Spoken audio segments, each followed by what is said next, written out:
need one more on chapter 3, because I understand that it's a lot of stuff and it's kind of on the subtle side. And if not, we can move on to chapter 4, which is really, in a way, a totally new, something sort of totally new, a different subject, really.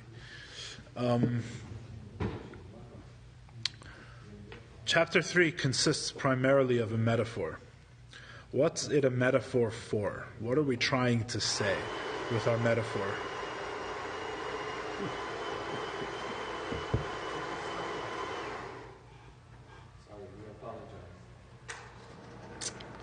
The metaphor is for the state of godliness, the state of the universe, we should really say, the state of the world as it is created constantly by God.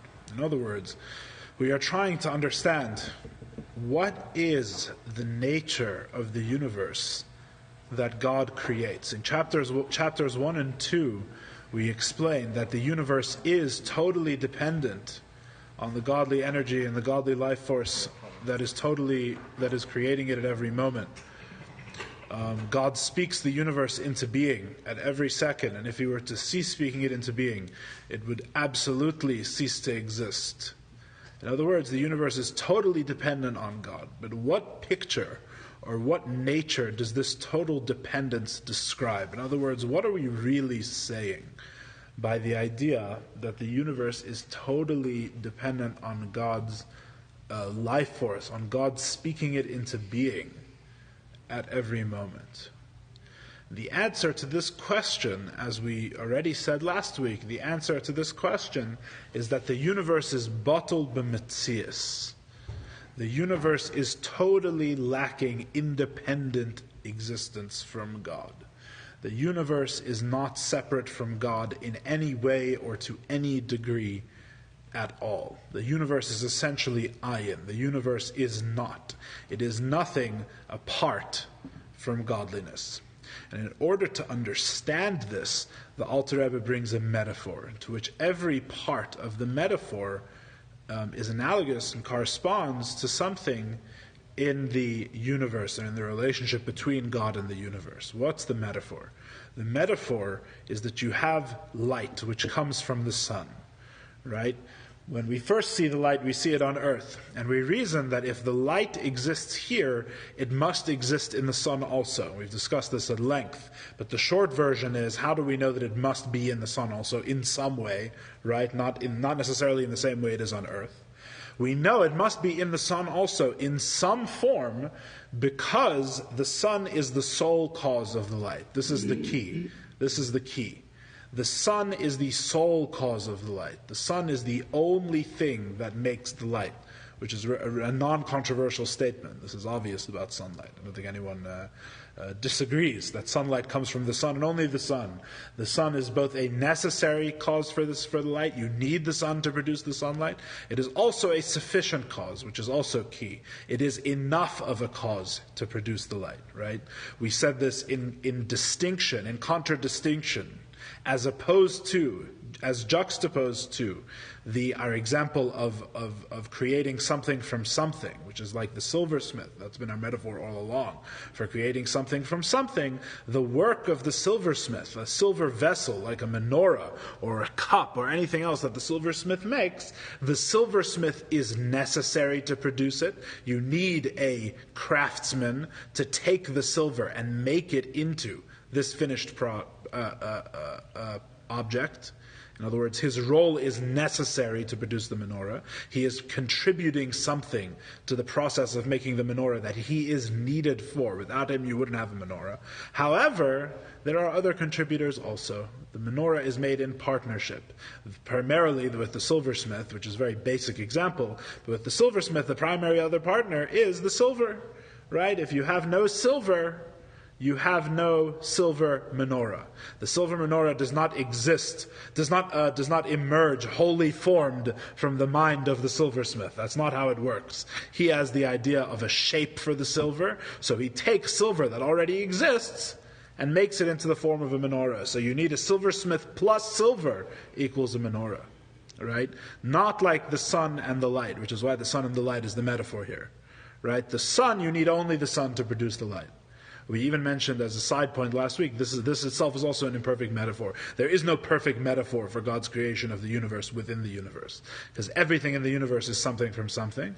But the light from the sun is close. It's close enough for the Alter Rebbe's purposes anyway. It's the close enough metaphor. It's the closest metaphor that the Alter Rebbe could give to this idea.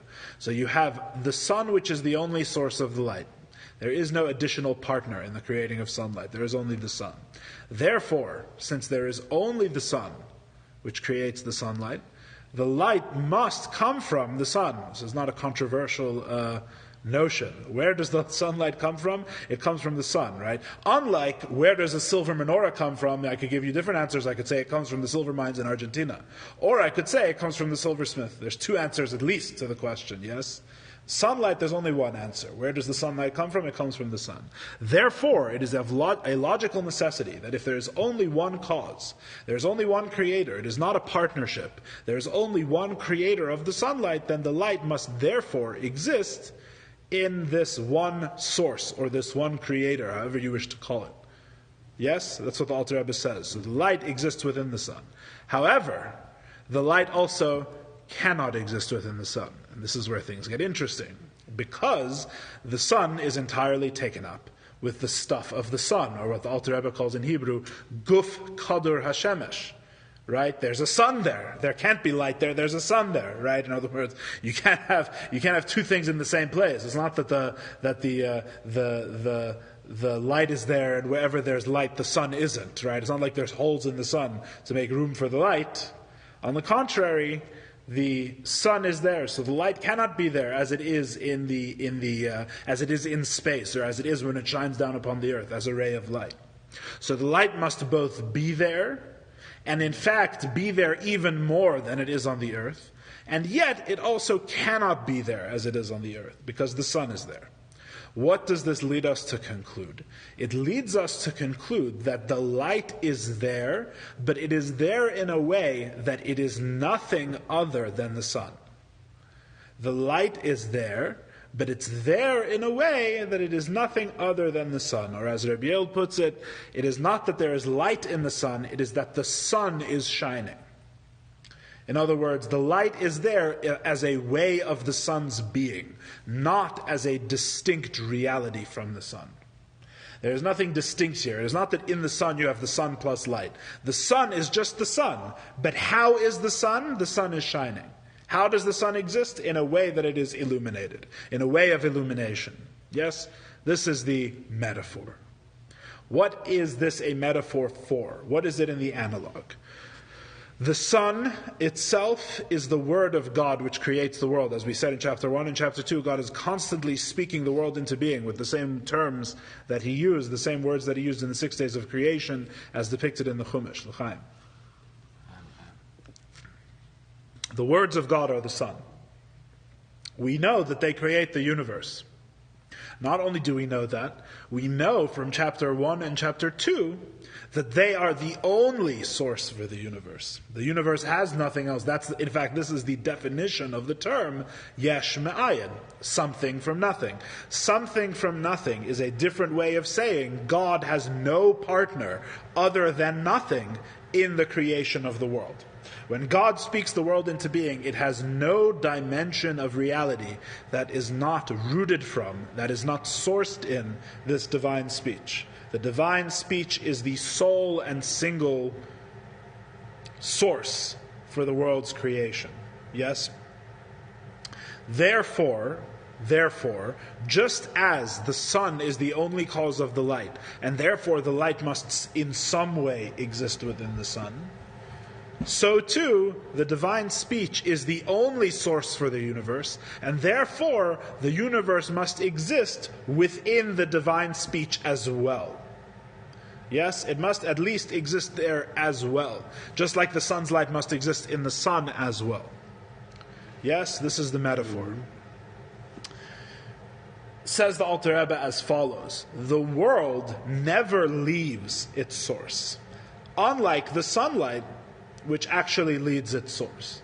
Rather, the metaphor for the light outside of the sun, I'm going to say this again repeatedly, the metaphor of the light outside of the sun in the world describes not what is real, but what is perceived. So again, in the metaphor you have two states. You have state A and state B. State A, the light of the sun is still within the sun. State B, the light of the sun leaves the sun. Right? Which is fundamentally different, because in state A, when the light is in the sun, it is nothing other than the sun shining. It is an aspect, it is a way of the sun's being.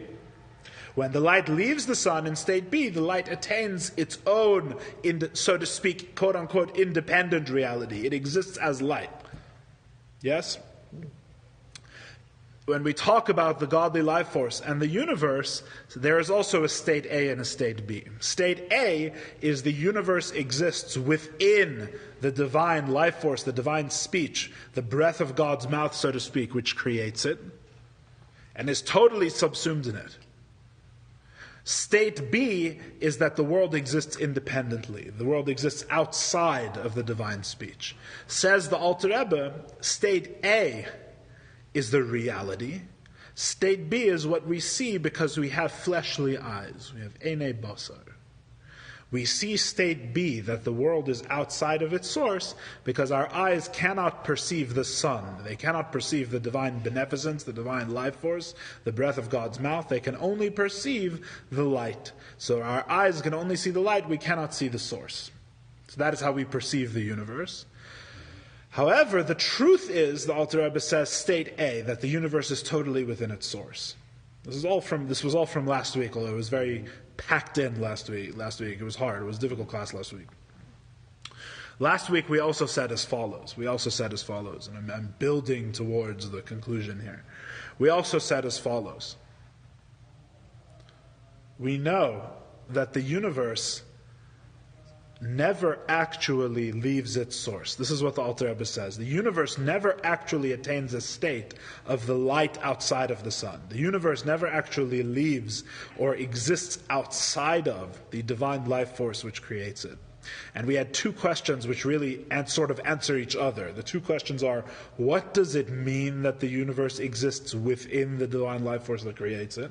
What does that mean? It's not like a marble in a cup of water, obviously, right? We mean something more, both more substantial and also more abstract and difficult to understand. What does it mean the universe exists within the Word of God which creates it? And the second question is, how do we know that the universe never leaves the Word of God and becomes an independent reality like the ray of the sun? How do we know that it never actually achieves state B? Or a different way of saying it is, how do we know that state B is only a perception and not the reality? That the universe leaves its divine source. The answer to both of these questions we explained last week. We explained it as follows. That really,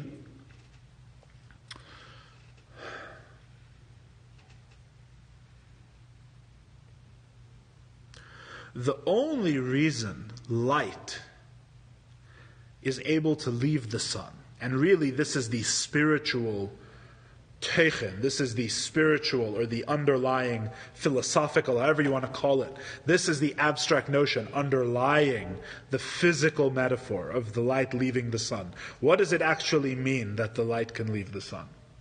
What it means that the light can leave the sun is that the light has some aspect of its reality which is definable not in terms of the sun. Right? The relationship between light and the sun is as follows. The sun causes light. That's the relationship between the light and the sun. Now, if you look at what that means, if you look at that statement or that phrase, that the light is caused by the sun, this means there is an aspect of the light which is totally dependent on the sun, because it needs it as a cause. However, there is nothing that says that the light must be defined itself in terms of the sun. In other words, imagine, ilu yitzur, as we'd say in Hebrew, imagine for a moment that the sun did not shine light but shined elephants. The sun does not produce light, it produces elephants. Elephants just land on the earth in a row, right, from the sun. the relationship between the elephants and the sun is the same as the relationship between the light and the sun, yes? In other words, you say elephants are caused by the sun. Light is caused by the sun. Both of them depend on the sun. And yet, what is the thing that is produced? It could be radically different. It doesn't have to be the thing that it is. A different way of saying this is that the thing, just because you are caused by the sun, doesn't mean that you have to be what you are. You have to be light. Light, in other words, is definable as its own thing. Light is not defined by the sun. Light is a certain illumination, right? We gave an example of the person that lives in the cave, right? You have a bit of a Platonic story, like Plato would say, about a person that lives in a cave their whole life. They've never been outside. But sometimes the light of the sun shines in, let's say, right? They never actually see the actual sun. They only see the light, right? A person can have a sense of light, a true understanding of light, without ever seeing the sun. The sun's light you can understand without seeing the sun, right? It's the same idea. In other words, the light is not defined by the sun entirely. It is not defined only by the sun. It is simply caused by the sun. A causal relationship is less than a definitional relationship. The light has, another way of saying it is the light has something to it for which you do not need to reference the sun. The light has a certain illuminative property. It allows us to see. None of this needs or necessitates any relationship with the sun per se. Yes? We said last week that the Yesh HaNivra, the created universe, is not like light. The created universe's relationship to the godly life force which creates it, because it is a true something from nothing, is not a causal relationship alone. It is not just that the divine words cause the universe to be. We already know from chapter 1 and chapter 2 that in fact the relationship between the universe and the divine words which create the universe is definitional, not causal alone. In other words, it is not the case that there is an aspect or a facet of the universe which depends on the divine life force, but there is an aspect in which it is defined independently, that you could know a universe apart from the divine life force which creates it. The entire idea that we were trying to drive home in chapter 2, I'm saying this in different words than last week because I think these words are clearer, but the entire thing that we were trying to say in chapter 1 and especially in chapter 2 was that there is no facet of the universe which is definable, which is possible, which can be apart from the divine life force which creates it. Without the divine life force, there is literal and absolute nothingness. The divine life force is what is providing everything that is here, entirely, right? This was our whole discussion about retroactive uncreation, right? That if God stops speaking the universe into being, it's not just that it stops being from now and on, it stops being like always, as if it never was at all. It retroactively undoes the creation, right? Because our point was that there is no persistence to the universe apart from God speaking it into being. Literally, apart from the divine life force which is bringing it into being at every moment, there is absolute nothingness. Therefore, the universe is definitionally connected to its source. The universe cannot be severed from its source, even notionally. There is no idea of someone living in a cave, so to speak. Yeah, the metaphor kind of breaks down, but whatever. There's no notion of someone living in a cave, so to speak, and knowing about the universe, but not knowing about the divine speech which creates it. Because there is no aspect of the universe which exceeds the divine speech, which, so to speak, goes beyond the border of the divine speech to become something else, right? On the contrary, literally everything that exists, both in its form and in its matter, as we discussed at great length in chapters 1 and chapter 2, is utterly dependent at every moment on God's speech, to the extent that all that is left over, if you take away God's speech, is absolute nothingness. Unlike the light, which the light outside of the sun, if you take away the sun, what's left over? You still have light.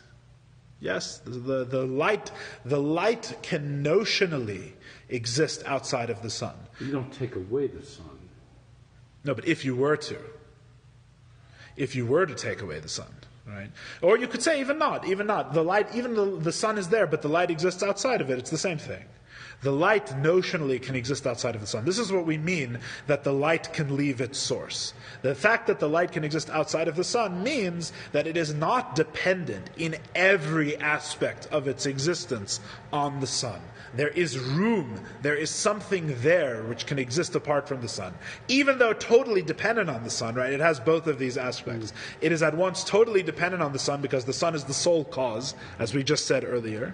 And yet, when it is outside of the sun, there is clearly an aspect, because you can say the sun is over there, but the light is over here. The sun is in the sky, but the light is on earth.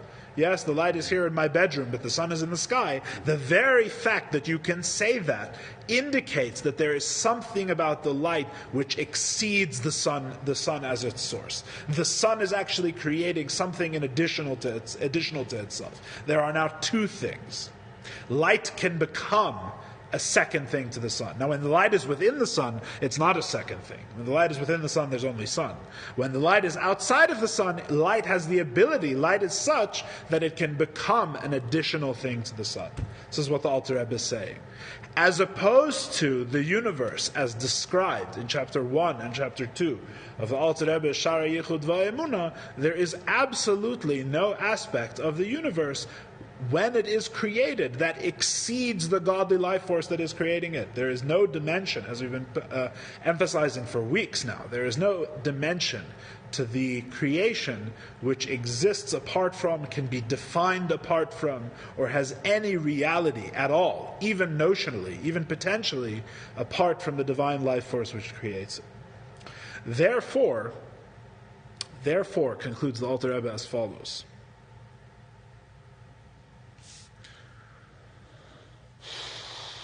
Therefore, the universe must be within its source, because it cannot leave its source. Which is another way of saying that the universe really has no aspect to its existence. It has no part of its definition. Nothing makes it what it is other than being totally one with its source. There is no separation from its source at all. There is no what's called in Hebrew mikum. There is no distinguishing. There is no pointing to its source and saying the source is over here, but the universe is over here. Because there is no means by which to distinguish. There is no legitimate, true, philosophical sense in which you can point at anything in the universe and say, this is apart, this is outside of the divine life force which created. It has an aspect to it that it is not one with the divine life force which creates it. Because this is really what it means that the universe is absolutely dependent on the Word of God. We're just explaining the same idea from chapter 2 in a deeper way. We're saying, what is the universe now that God creates it? And the answer is nothing other than the divine energy which creates it, right? Remember I said at the beginning of the classes on chapter 3 that what chapter 3 adds, in the words of the Frierdiker Rebbe, is that even with God, there is nothing other than God, right? Chapter 2 said, without God, there is nothing other than God. Because you need God to create the universe. So without Him, there's nothing other than Him. Chapter 3 says, even with Him, even when He creates the universe, there is nothing other than God, right? Which this is fundamentally the idea. The universe exists, pardon me, just one second. The universe exists always within its source. There is no aspect of the universe which can be separated from its source. Therefore, the universe is just like the light when it's in the sun. The light we call batal b'metzias. It has no reality apart from the sun. And concludes the Alter Rebbe, so to the universe has no name. It cannot be called anything other than its source. It cannot be called anything other than the divine light source which creates it. The universe is ayim. It is nothing other than the divine breath and the breath of God's mouth which constantly creates it. One second. Therefore, the only true state in the analog, right, is the ray of the sun in the sun. That's what the universe is. The universe is the ray of the sun in the sun. Says the Alter Rebbe, the universe appears to be a ray of the sun outside of the sun. The ray of light never actually leaves the sun in the analog. The universe is totally united with its divine life source. It is totally within its source, and therefore it has no separation from godliness whatsoever in any aspect. It really is nothing other than an expression of God. So the perception that we have of the universe, of independent realities, that the table just is and is not an expression of God, we perceive the table as a table, not as an expression of God, that is only because we cannot see the source. We cannot see the source which the table is within. That's where we finished last week. Yes, you were saying, Darryl, sorry.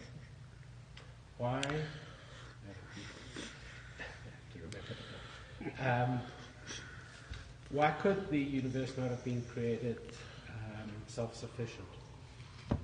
Theoretically, it could have been. Theoretically, it could have been. As we said in chapter 2, we know that it is not because God tells us that it is not, fundamentally. That's the bottom line answer to that question. Okay. God could do anything. It does say that's... Yes, all an illusion. correct. Basically, it's us.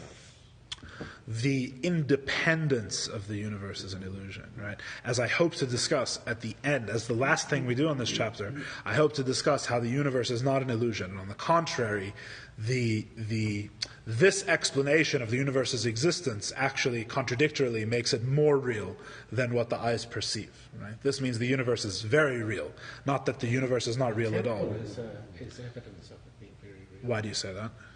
Because why would God come down to... Right, it's God's dwelling place here. Well, that itself is very strange, that God has a dwelling place. That itself is a whole... Yeah. There's whole Maimarim devoted to that, that idea, which is very strange, that the infinite God should have a dwelling place on earth. Even the scripture itself, even Shlomo HaMelech himself says, it's written as an actual verse. He says, the heavens and the heavens of the heavens cannot contain you, and yet this house is your dwelling place. So even a question asked by the... But bottom line is the same result for us. What is? Either way you look at it, if he created something separate, or he gave us the illusion, what we see would have been the same thing. Yeah, that's fine. So we only depended on the word of God, that this is the situation. You're saying, in other words, that the truth, knowing the truth is nice, but what we perceive is nevertheless this... The same. Yeah, to some extent, I suppose that's true, yeah. At least in the basic human condition. That doesn't mean there's no escaping this whatsoever, right?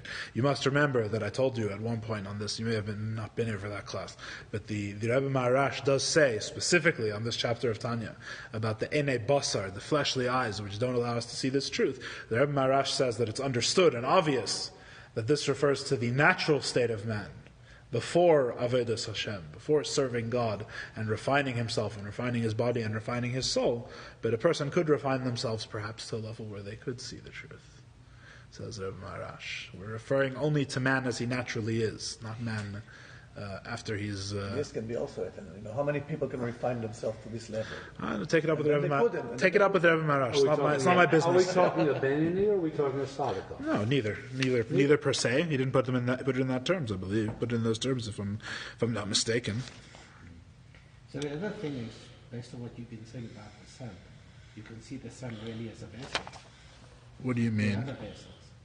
So there's the energy that's coming through this. Basically, not through the sun. Vessel for what? Part of it, and then it converts its energy or redirects part of its energy down to the rest of the world. The sun is just a metaphor. It's just a metaphor. The sun is a metaphor. But it's like the vessel, another vessel. It doesn't intend to do that. I was sure that... Oh, no, it wasn't. Well, we don't know that. We don't know that. Okay. Let us go further a little bit. Let us go further a little bit, and we'll have some more interesting discussions here. Let's go further a little bit. It's page 356 in the English. In the Hebrew... 356. 856, pardon me. 3 lines down. Kach kol habruyim in the original. Says the Holy Alter Rebbe, he says as follows. Kach kol habruyim, in the same manner in which the light does not truly exist independent of its source when it's within the sun, right, but is rather considered absolutely nothing when it is within the sun. Kach kol habruyim ein nefel aleim shem yesh klal. None of the creations can really be called an existence, ella le'enei basar shalanu, except to our fleshly eyes. She'ein anu re'im u'masigim klal es hamakar, because we do not see nor do we comprehend the source. She'hu ruach havaya hamhavesam, which is the breath of God which creates them. V'lechein, therefore, nira le'einenu gashmias hanivraim v'chunu mamasham shem yesh gomer. Therefore, it appears to our eyes that you have the physicality of the creation and its materiality and its tangibility, that it actually exists. It actually exists as an independent reality. Just as the light of the sun appears to be an actual independent reality when it is outside of the sun. So in other words, the Alter Rebbe says, the universe appears to be a yesh, it appears to exist because we cannot perceive the source of the universe. We cannot see the divine speech. If we could see the divine speech, that would be all we could see. The universe would appear to be absolutely nothing within the divine speech. Yes? How do we know it's the divine speech? As opposed to? Separate from the divine speech. Why do we classify it as divine speech? Why do we...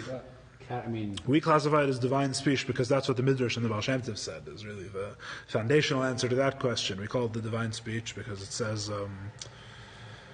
right? Forever, God, your words stand in the heavens, as we read in chapter 1, right? And referring to the Midrash says, these are the words of Yehirakia, the words, let there be a firmament from the second day of creation, right? That is the word which constantly maintains, and God is constantly speaking to create the heavens. And so too, says the Alter Rebbe, with all creations. That's why we call it the divine speech. Why can't it be an energy? It's not. It's a metaphor. It's a metaphor, but there's reasons for that metaphor. You're saying why speech as opposed to thought or will? Right. Yeah. Speech is really the main implication of speech. We'll do this on one foot and very briefly. There's much more to say about this. It's a good question. There's much more to say about this, but on one foot and very briefly, the reason why it's speech, perhaps we'll have more on this even later in Shaar HaYichud v'Emunah, the reason why it's called speech is because speech is fundamentally an external function. It's a sensory. External is the key. The key is external. Thought is internal. Speech is for the other. Yeah. In the world of senses, in other words, it's an objective reality. It's for the other. Mm-hmm. So the point is that when God creates with speech, He is creating something, so to speak, outside of Him. Whatever that means. In other words, there is it implies a tzimtzum. It implies a reduction of God's presence within His speech. Yes, that God, when you speak, you only speak a little bit of what's on your mind, hopefully, right? Unless you go to Washington. But other than that, you speak, hopefully, or Israeli, right? Correct. That's why Israelis do so well in Washington. You speak hopefully only a little bit of what's on your mind. But the truth is that even if you try and speak everything on your mind, you won't be successful. It's impossible to actually speak everything that's on your mind. Speech cannot even contain, when you say something, it does not contain the full thought of what you're understanding anyway, right? So you can't even speak one thought, never mind everything that's on your mind. But the whole implication of speech is that most of the person is withheld, and there's a little bit of communication. It's directed, it comes in letters, it comes in words. All of this is relevant as a metaphor. Yes, it leaves you and goes to the other, right? External. There's all of these different aspects, right? It says in the first part of Tanya, it famously says in chapter 2, when it's talking about the godly soul, it says that as opposed to everything else which is created through speech, Adam's soul is blown into his nostrils, and someone that blows air blows from deep within their lungs, so it comes from a deeper aspect of godliness. It's the same sort of metaphor. Speech is at a certain level, blowing is at a certain level, and as you learn more, there's lots of different aspects of the metaphor, right? I just gave you one aspect, the external aspect. If you want to go into letters and words and the sort of the linguistic side, there's a whole world in Chassidus on words, speech, letters, communication. It's a very important aspect of understanding all of these things. There's a whole long mimer of the Rebbe Rashab called Ranat, which is very much focused on this whole idea, speech, words, letters, meaning, sort of the linguistic side of things. Metaphors. Yeah. And that would mean that within the Torah there are metaphors. Yeah. Right? Yeah. Which, by extension, which would mean that how we read the Torah and the stories themselves are not to be taken so functionally literally as to miss the deeper divine meaning as expressed through the metaphor. This is a whole other discussion. I can't do this and what I wanted to do with the remaining 15 minutes. But I will tell you that you're right. You're right. Of course. The truth is that literal is a very bad term in general. There is no such thing as a real literal reading of the Torah, I would argue. The pshat, which is the straightforward meaning, is not the literal meaning. There's no such thing as a literal meaning of the Torah. I think it's a giant. It's really a mix. I think literal is a misleading term. It's a bad English word. I think the word has the wrong connotations. You have lahavdil. It's more of a Christian fundamentalist thing, that they're very into the literal reading of the Torah. We don't believe there is a literal reading of the Torah. In other words, we don't believe that the words actually convey any meaning without an interpretive system by which to interpret them. Well, that's very helpful. Yeah. So there is no when we say the straightforward meaning, like you get from Rashi, if you read Rashi, sometimes Rashi's straightforward meaning is not very literal at all, right? It's just the straightforward meaning. So there's different layers. We don't really believe that the words can just be read or translated just sort of directly, that there is such a thing. I don't know if we even believe there is such a thing. So nevertheless, there is the other side as well, which is that we do believe that the simple meaning is a legitimate and necessary aspect of the Torah reading. So in other words, if you do take Rashi's understanding of the Chumash, for example, which is somewhat literal in some ways, in other ways not as much, depends what you're looking at exactly. But if you do take Rashi's reading of the Torah, that is a 100% legitimate reading of the Torah, and we do have a general principle that mikra lo yotze miyedei pshutai, that the verse never departs from its simple meaning. In other words, on the one hand, although there is no exact literal understanding of the Torah, there is also no reading of the Torah that is so allegorical that there is no simple truth conveyed as well. So there's limits on both ends. On the one hand, the Torah is never entirely literal. There's no such thing. On the other hand, the Torah is never entirely allegorical. Never. It's more like a... So the question is, how do you operate within those boundaries? And throughout Jewish history, there have been different schools of thought. It's complicated.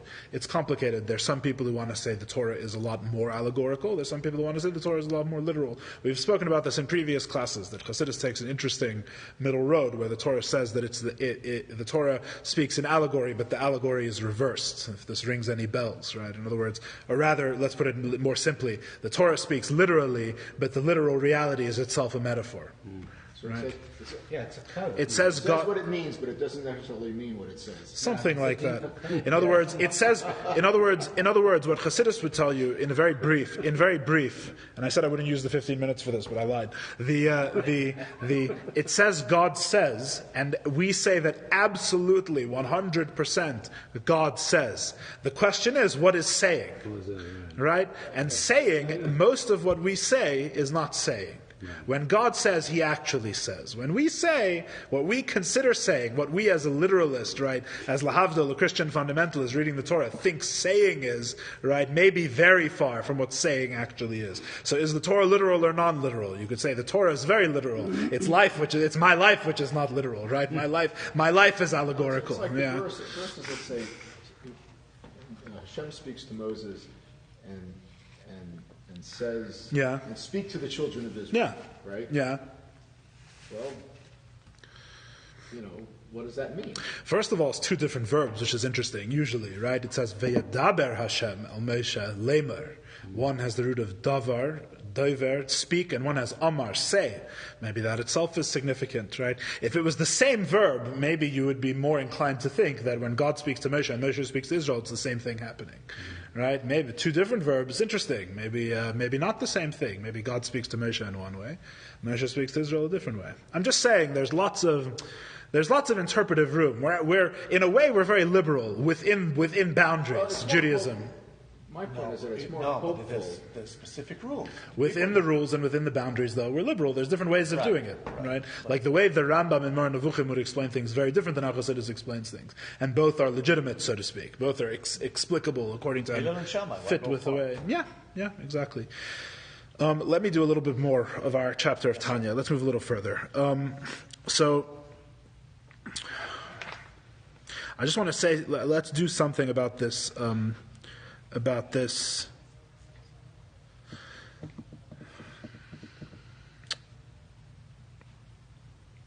Let's do something a little bit about this ene basar, because now we can actually understand this strange phrasing, right? At the beginning of the chapter, and also here, the Alter Rebbe says that the reason why the world appears to be an independent reality is because our fleshly eyes, our ene basar, literally our physical, our fleshly eyes, basar is flesh, meat, our fleshly eyes cannot see the divine source of the world. They can only see the light or the universe as it's created from the source, yes? Now, at the beginning of the chapter, this is very strange. At the end of the chapter, it makes sense. In other words, the Alter Rebbe has explained why this is his explanation, has explained why this is the terminology or the way he's thinking about it. What do I mean? At the beginning of the chapter, right, we say the world appears independent of God because we have fleshly eyes, right? To which the obvious question is, what do our eyes have to do with anything? What do our eyes have to do with anything, right? In other words, if I'm coming out of chapter 2, and I say the existence of the world is like a rock that's thrown into the air, or it's like Kriyas Yamsuf, it's like the splitting of the sea, right? The world is actually something which is very unnatural to its natural state of nothingness, as we said in chapter 2, and God is imposing reality upon the world. Yes, and he's constantly doing it. And then I asked you, that's the truth. Now, why don't you see it? The natural answer is not because I have fleshly eyes. What does that have to do with anything? Fleshly eyes can see a rock flying through the air, right? What do you do when you see a rock flying through the air? The problem is not with your eyes. The problem is if you don't think. So, for example, as I mentioned, I think last week in a different context, if someone has no idea about the nature of rocks, and they see a rock, they're sitting in their 4th story window, and they see a rock flying up past the window, right? But they don't know anything about the nature of rocks. What do they think? They think, oh look, a flying rock. However, someone who knows the nature of rocks looks at the rock and he says there must be something that is outside of the rock that is causing it to fly up in the air. Maybe someone threw it, or maybe there was some sort of disturbance down on the ground below. Something threw up a rock. The rock did not throw itself up, that's for sure, because I know the nature of rocks, right? In other words, they both see the same thing.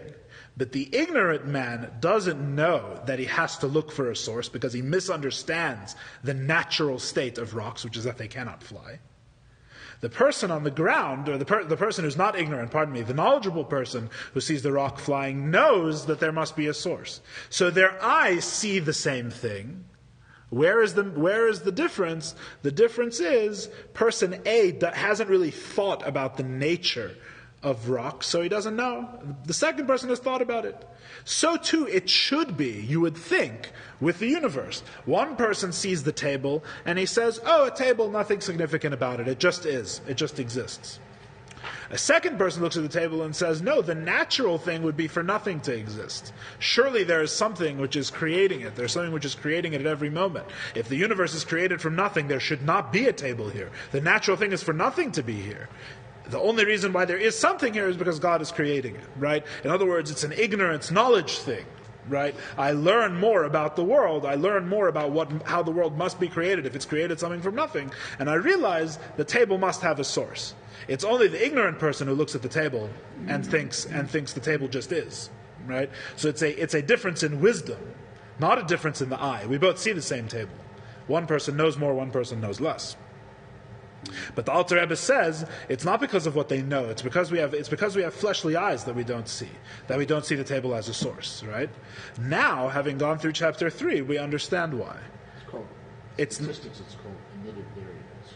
It's called what? Omitted variance. Variables. Omitted variables. Right.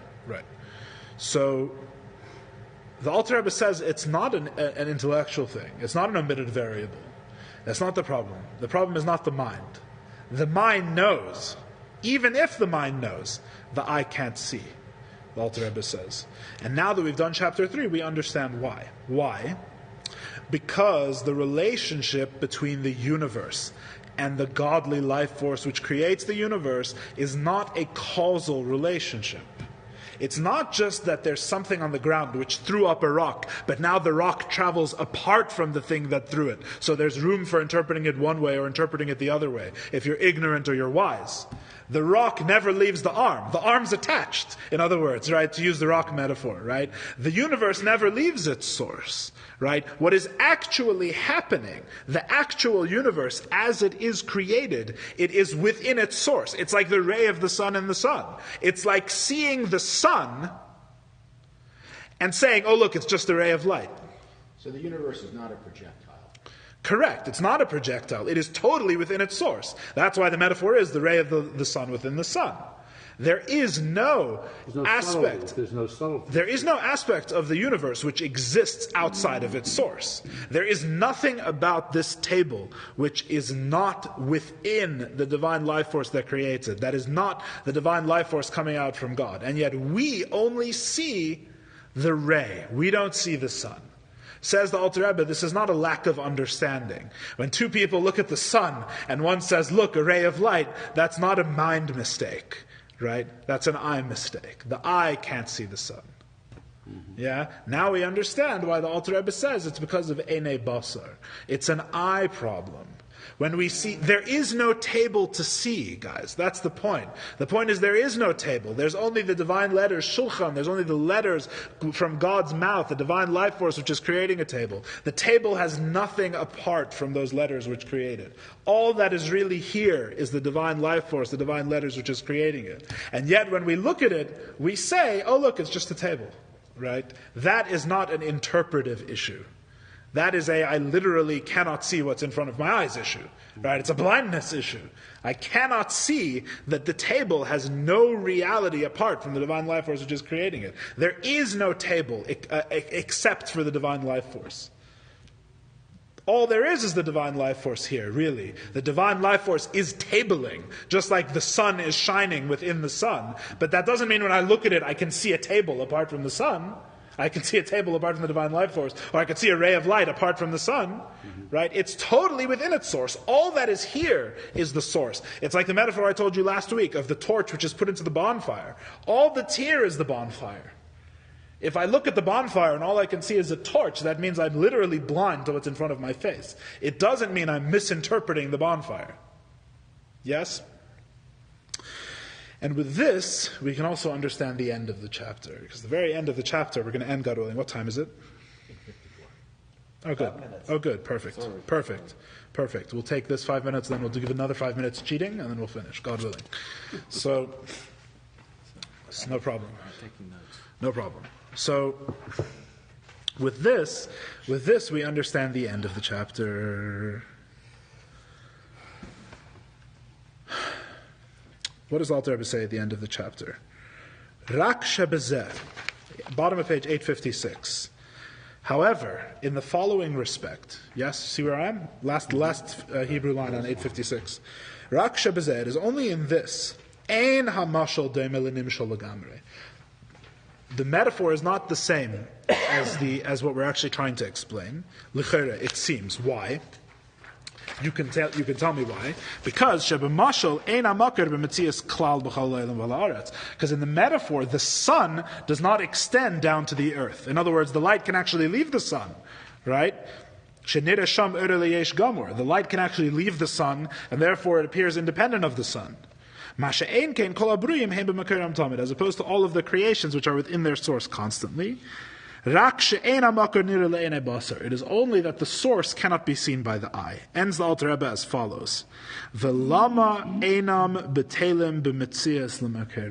why are they not nullified entirely within their source? Why is the creation not nullified?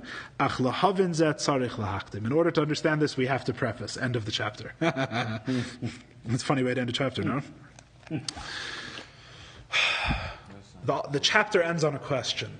The chapter ends on a question. The Alter Rebbe's question is as follows. And it's a question that should be obvious now according to what we've said. According to what we've just said about the actual eye, that there is nothing here other than the Word of God, we understand the question at the end of the chapter. The question at the end of the chapter is, how can there be some sort of function in the physical eye which differentiates between the source of the universe, the source of the creation, and the creation itself? In other words, the Alter Rebbe is saying, my explanation that I gave you at the beginning of the chapter is that the physical eye cannot see the godliness which is making the table. Asks the Alter Rebbe at the end of the chapter, this is completely ridiculous. It doesn't make any sense. Why can't the physical eye see the divine life force which is creating the table? Because remember, the table is nothing other than an expression of divine life force. Nothing about the table, not its color, not its shape, not its materiality. What you're really saying is that you can't really understand God without a physical existence. No, that's not what I'm saying. I'm saying that there is no distinguishing. We've spent the whole chapter saying there is no distinguishing at all between the table and the godly life force which takes the form of the letters shulchan, which is constantly creating the table from nothing and maintaining it in existence. If there is no distinction to be made, how can my eye make the distinction? How can the eye, see the table as an independent reality, or not see the source of the table? That's the point. In other words, if we see the table as a physical reality, yes, then we have a chance at understanding the non-physical reality. No, but the thing is that we should see the non-physical reality. The reason we should see the non-physical reality is because there literally is no distinguishing between them in any way whatsoever. There really aren't two realities. There's really only one reality. That's the whole point. The ray of the sun in the sun is one reality. There's only sun there. There's no light there. There's only sun there. If you take away the sun, if you can't see the sun, let me ask the question.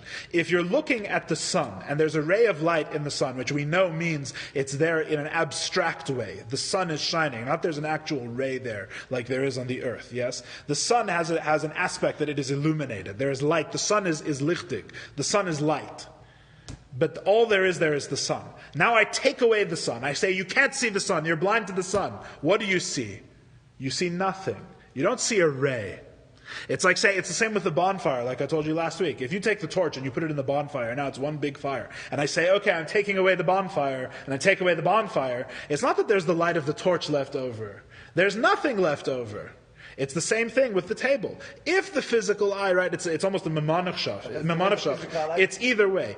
If the eye cannot see the godly source of the table, the eye shouldn't be able to see anything.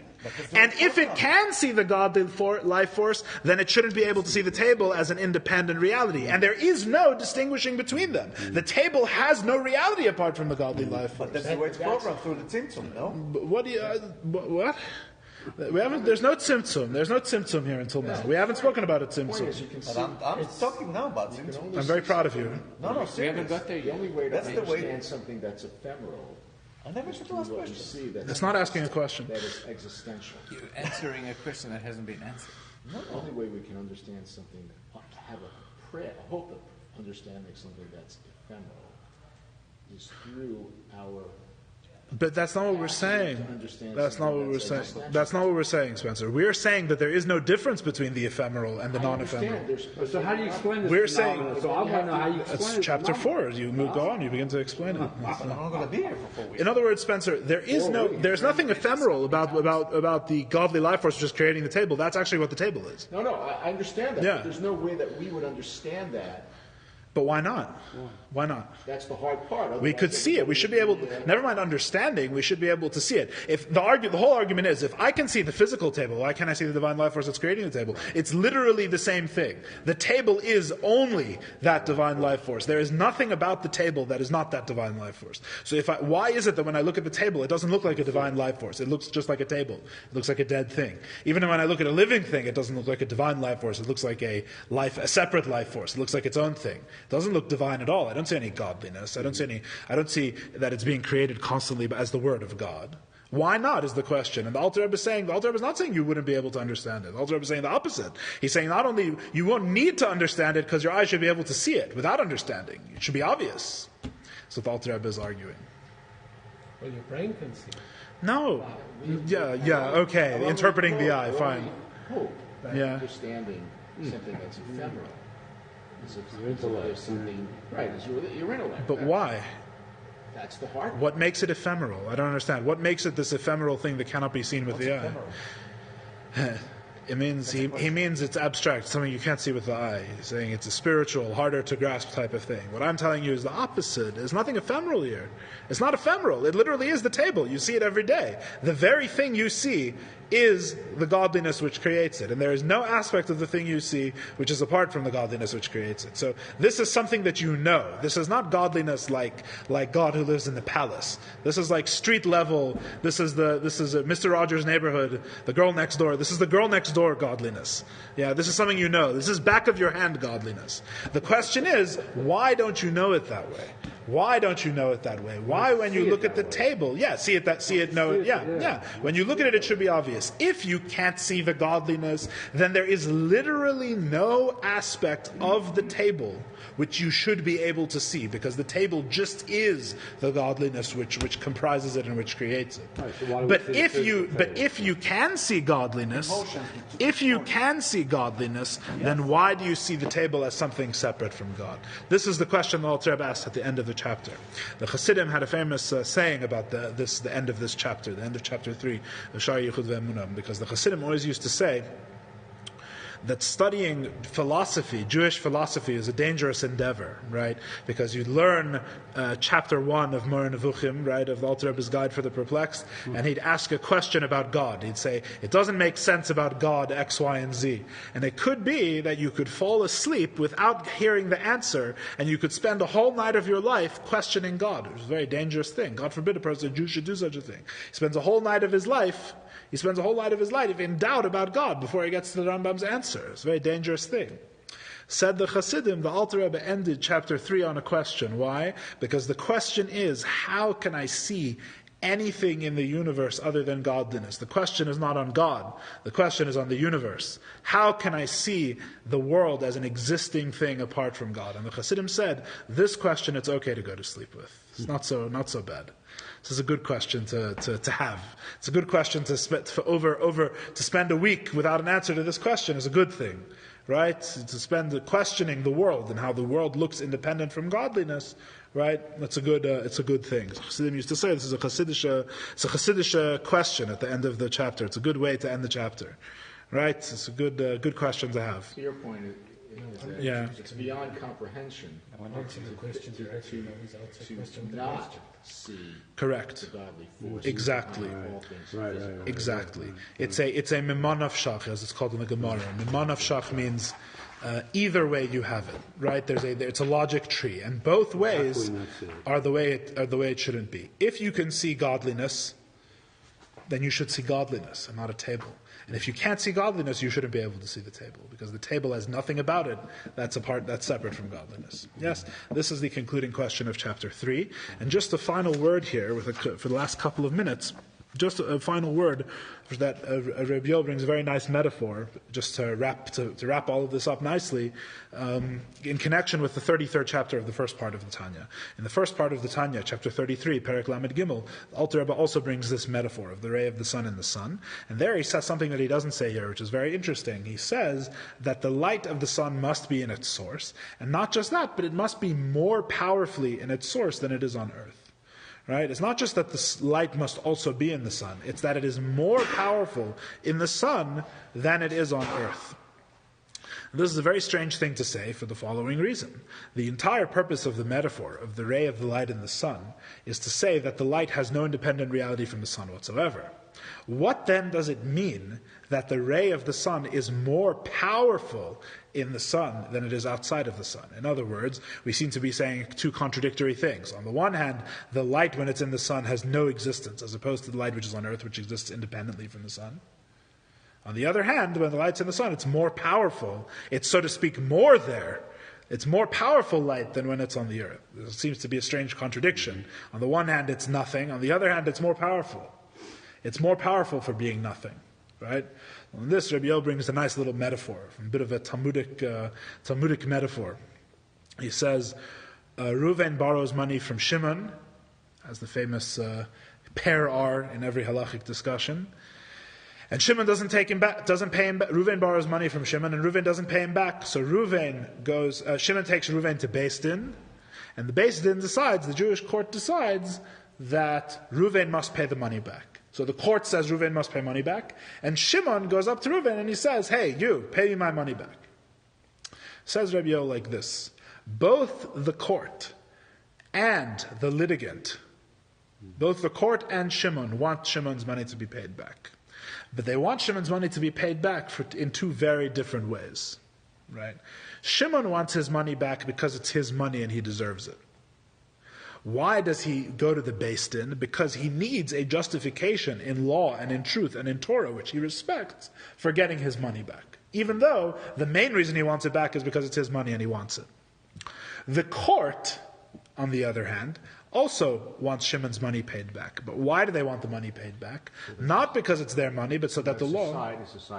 Society can function, the law be fulfilled, right? The law of Torah be carried out, however you want to put it, right?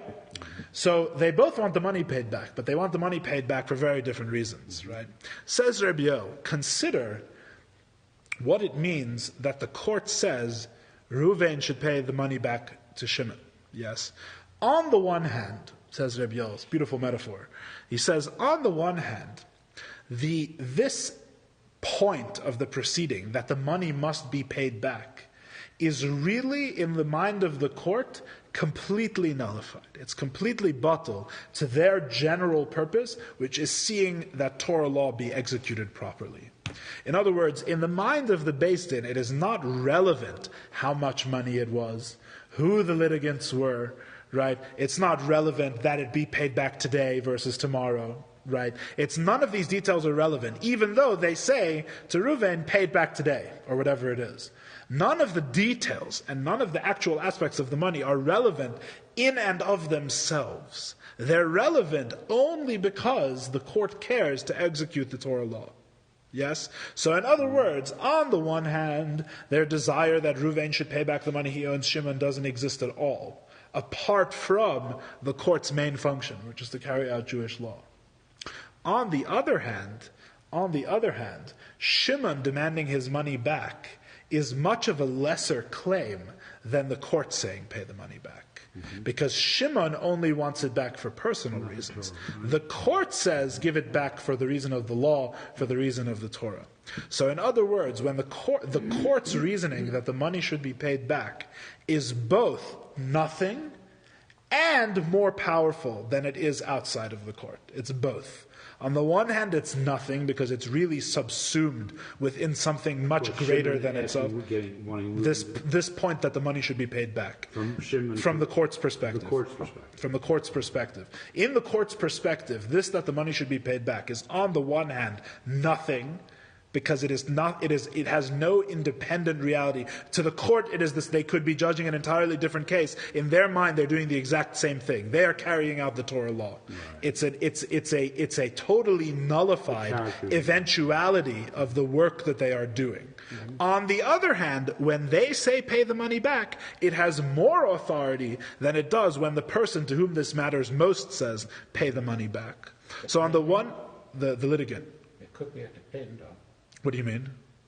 Okay, the guy wants his money back so that he can give to charity, for example. No. It doesn't. That's not. It doesn't come into this. It doesn't come into the metaphor. So the